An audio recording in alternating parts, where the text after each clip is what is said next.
வணக்கம். தினமலர்.com மாலை 4 மணி செய்திகள். முக்கிய நிகழ்வுகள்.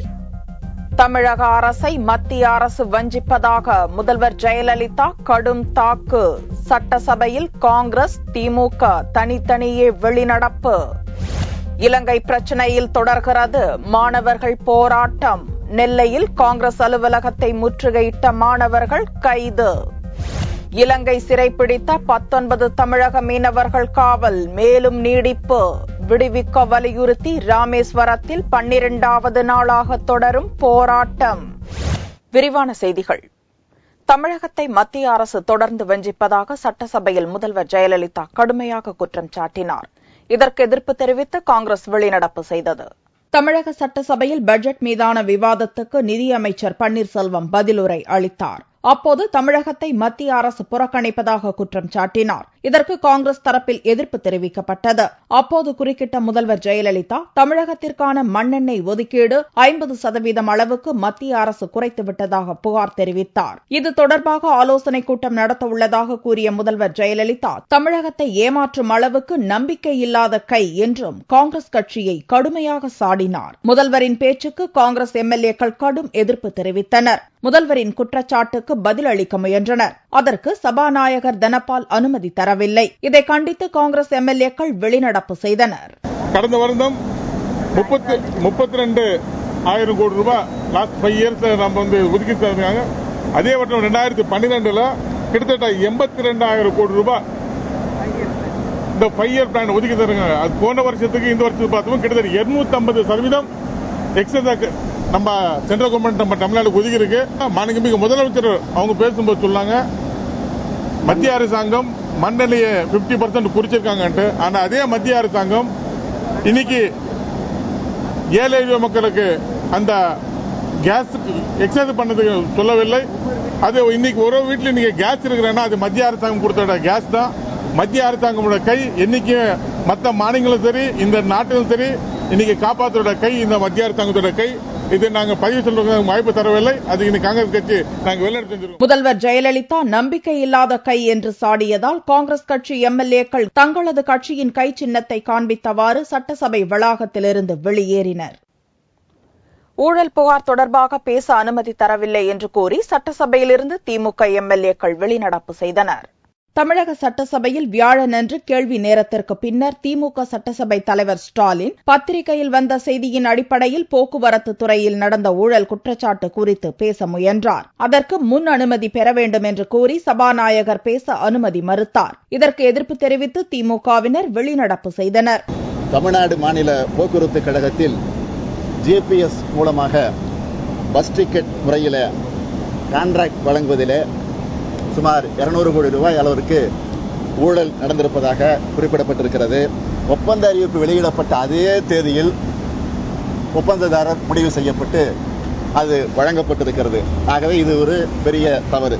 எனவே இது குறித்து சட்டமன்றத்தில் நேரத்தை ஒதுக்கி தர வேண்டும், விவாதிக்க வேண்டும் என்று நாங்கள் கேட்டபோது சபாநாயகர் அனுமதி தரவில்லை. எனவே அதை கண்டிக்கக்கூடிய வகையில் நாங்கள் திமுக கழகத்தின் சார்பில் இன்று வெளிநடப்பு செய்திருக்கிறோம். முன்னதாக காலை 11 மணி அளவில் திமுக தலைவரும் திருவாரூர் எம்எல்ஏவுமான கருணாநிதி சட்டசபைக்கு வருகை தந்தார். சட்டசபை வளாகத்தில் இருந்த வருகை பதிவேட்டில் கையெழுத்து போட்டுவிட்டு உடனே கிளம்பி சென்றார். செய்தியாளர்கள் கேள்வி எழுப்ப முயன்றபோது தனக்கு உடல்நிலை சரியில்லை என்று சைகையில் கூறிவிட்டு அங்கிருந்து கருணாநிதி புறப்பட்டுச் சென்றார். நெல்லையில் காங்கிரஸ் அலுவலகத்தை முற்றுகையிட முயற்சித்த மாணவர்கள் கைது செய்யப்பட்டனர். இலங்கை பிரச்சினையில் தீர்வு ஏற்படுத்த வலியுறுத்தி தமிழகம் முழுவதும் மாணவர் கூட்டமைப்பினர் போராட்டங்களில் ஈடுபட்டு வருகின்றனர். திருச்சியில் புதனன்று நடந்த மாணவர் போராட்டத்தில் காங்கிரசார் மாணவர்கள் மீது தாக்குதல் நடத்தினர். இதற்கு எதிர்ப்பு தெரிவித்து வியாழனன்று நெல்லையில் தமிழ் ஈழத்துக்கான மாணவர் போராட்ட குழுவினர் காங்கிரஸ் அலுவலகத்தை முற்றுகையிட்டனர். காங்கிரசுக்கு எதிராக கோஷம் எழுப்பியபடி முற்றுகையிட சென்ற மாணவ மாணவிகளை போலீசார் தடுத்து நிறுத்தி கைது செய்தனர். போராட்டக்குழு தலைவர் மரிய தங்கராஜ் செய்தியாளர்களிடம் கூறுகையில் மாணவர் மீது தாக்குதல் நடத்தியதற்காக தமிழக காங்கிரஸ் தலைவர் ஞானதேசிகன் மன்னிப்பு கேட்க வேண்டும் என்றார். தமிழீழத்திற்கான எங்களுடைய போராட்டம் தொடர்ந்து நடைபெற்றுக் கொண்டே வரும். நேற்றைய நடந்த சம்பவத்திற்கான உடனடி தேவையாக இந்த போராட்டத்தை நாங்கள் கையில் எடுத்திருக்கிறோம். காங்கிரஸ் தலைவர்களை கடுமையாக நாங்கள் கண்டிக்கிறோம். மேலும் தமிழக காங்கிரஸ் தலைவர் ஞானதேசிகன் இந்த சம்பவத்திற்காக மாணவர்களிடம் பகிரங்க மன்னிப்பு கேட்க வேண்டும் என்பதையும் எங்களுடைய தமிழீழ விடுதலைக்கான மாணவர் கூட்டமைப்பு சார்பில் தெளிவாக தெரிவித்துக் கொள்கிறோம். இவர்களை தொடர்ந்து காங்கிரஸ் அலுவலகத்தை முற்றுகையிட வந்த சட்டக் கல்லூரி மாணவர்களையும் போலீசார் கைது செய்தனர். அடுத்தடுத்து நடந்த முற்றுகை போராட்டத்தால் ஏராளமான போலீசார் காங்கிரஸ் அலுவலகம் முன்பு நிறுத்தப்பட்டிருந்தனர். மாணவர் போராட்டத்தையொட்டி காங்கிரசார் யாரும் கட்சி அலுவலகத்துக்கு வரவில்லை. இலங்கை விவகாரத்தில் மத்திய அரசின் மெத்தன போக்கை கண்டித்து சென்னையில் மாணவர்கள் போராட்டம் வியாழனன்றும் தொடர்ந்தது. இலங்கையில் இனப்படுகொலை நடத்திய ராஜபக்சே மீது சர்வதேச போர்க்குற்ற விசாரணை நடத்த வேண்டும் என்பன உள்ளிட்ட பல்வேறு கோரிக்கையை மத்திய அரசு நிறைவேற்ற வலியுறுத்தி தமிழகம் முழுவதும் மாணவர்கள் தொடர் போராட்டத்தில் ஈடுபட்டு வருகின்றனர். இந்நிலையில் மாணவர்கள் வியாழனன்று சென்னை உயர்நீதிமன்றம் அருகிலிருந்து பேரணியாக புறப்பட்டு சென்ட்ரல் ரயில் நிலையம் எதிரில் ஆர்ப்பாட்டத்தில் ஈடுபட்டனர். அப்போது மத்திய அரசுக்கும் ராஜபக்சேவிற்கும் எதிராக கோஷம் எழுப்பினர்.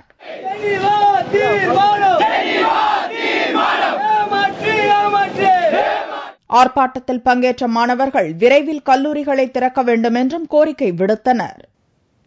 இலங்கை சிறையில் உள்ள 19 தமிழக மீனவர்களின் காவல் ஏப்ரல் 11ஆம் தேதி வரை நீடிக்கப்பட்டுள்ளது. அவர்களை விடுதலை செய்ய கோரி 12வது நாளாக மீனவர்கள் வேலைநிறுத்த போராட்டத்தில் ஈடுபட்டுள்ளனர். ராமேஸ்வரத்திலிருந்து மார்ச் 13ஆம் தேதி மீன்பிடிக்க சென்ற 19 மீனவர்களை கச்சத்தீவு அருகே இலங்கை கடற்படையினர் கைது செய்து வவுனியா சிறையில் அடைத்துள்ளனர். அவர்களை விடுதலை செய்ய கோரி ராமேஸ்வரம் மீனவர்கள் பல்வேறு போராட்டங்களை நடத்தினர். இந்நிலையில் மீனவர்களின் காலவரையற்ற போராட்டம் 12வது நாளாக வியாழக்கிழமையும் தொடர்ந்தது. மீனவர்களின் தொடர் போராட்டத்தால் படகுகள் அனைத்தும் கரையில் நிறுத்தி வைக்கப்பட்டுள்ளன.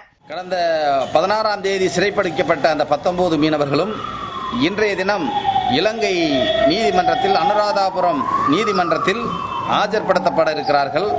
இதை விடுவிப்பதற்கான ராஜ்ய ரீதியான நடவடிக்கையை மத்திய அரசாங்கம் மேற்கொள்ள வேண்டும் என்று நாங்கள் கேட்டுக்கொள்கிறோம். இந்நிலையில் இலங்கை கடற்படையினரால் கைது செய்யப்பட்டுள்ள 19 தமிழக மீனவர்களும் மன்னார் நீதிமன்றத்தில் வியாழக்கிழமை ஆஜர்படுத்தப்பட்டனர். இவர்களது காவல் ஏப்ரல் 11ஆம் தேதி வரை நீட்டிக்கப்பட்டுள்ளது.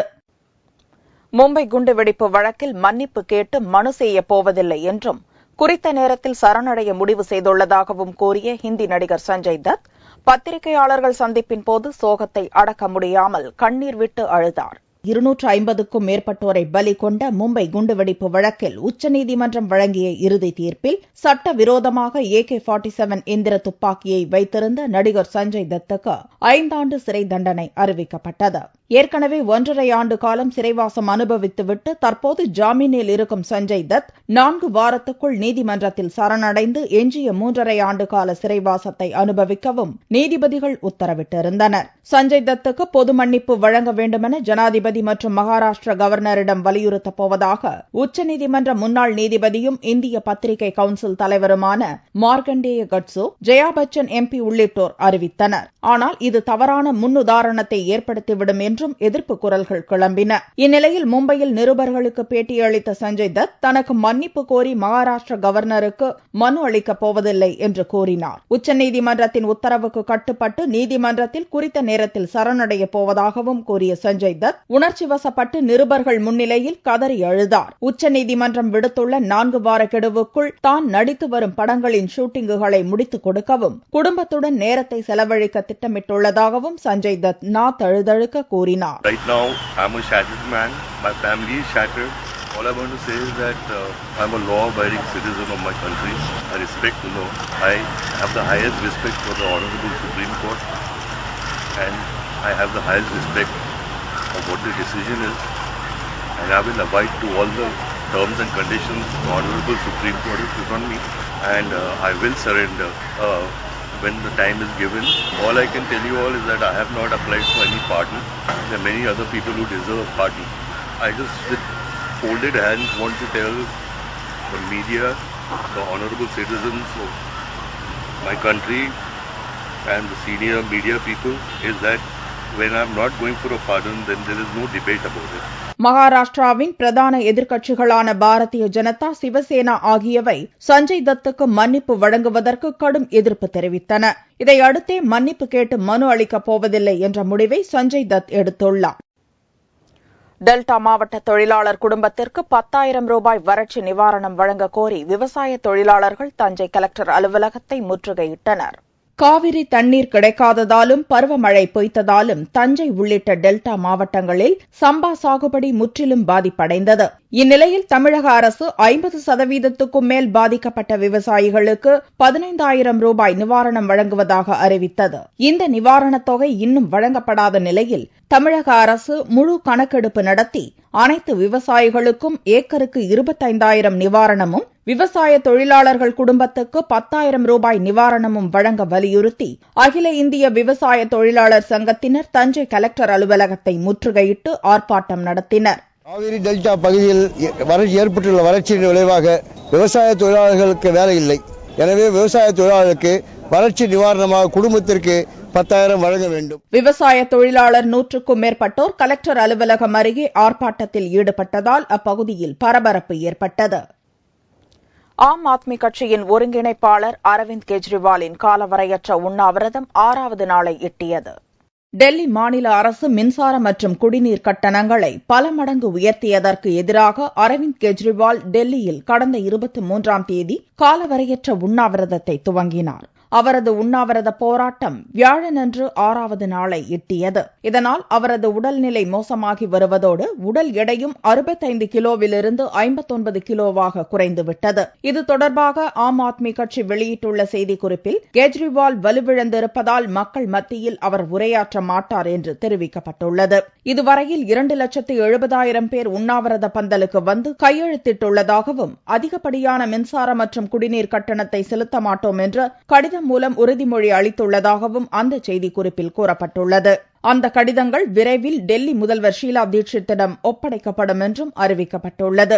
ஆம் ஆத்மி கட்சியை துவங்கியதிலிருந்தே ஷீலா தீட்சித் தலைமையிலான டெல்லி அரசுக்கு எதிராக பல கட்ட போராட்டங்களை நடத்தி வரும் அரவிந்த் கெஜ்ரிவால் இன்னும் சில மாதங்களில் நடக்கவுள்ள டெல்லி சட்டசபை தேர்தலில் போட்டியிடுவதில் உறுதியாக உள்ளார். டெல்லியில் தொடர்ச்சியாக 3 முறை சட்டசபை தேர்தல்களில் ஷீலா தீட்சித் தலைமையில் வெற்றி பெற்ற காங்கிரசுக்கு வரவிருக்கும் தேர்தல் பெரும் சவாலாக இருக்கும் என்று கருதப்படுகிறது. கிருஷ்ணகிரி மாவட்டம் ஹோசூரில் பிரசித்தி பெற்ற சந்திரசூடேஸ்வரர் மலைக்கோவிலில் நடந்த பங்குனி உத்திர தேரோட்டத்தில் ஆயிரக்கணக்கான பக்தர்கள் கலந்து கொண்டு வழிபட்டனர். கிருஷ்ணகிரி மாவட்டம் ஹோசூரில் 1000 ஆண்டுகள் பழமை வாய்ந்த மரகதாம்பாள் உடனுரை சந்திரசூடேஸ்வரர் மலைக்கோவில் அமைந்துள்ளது. ஆண்டுதோறும் இங்கு பங்குனி உத்திர திருவிழா விமர்சையாக கொண்டாடப்படுகிறது.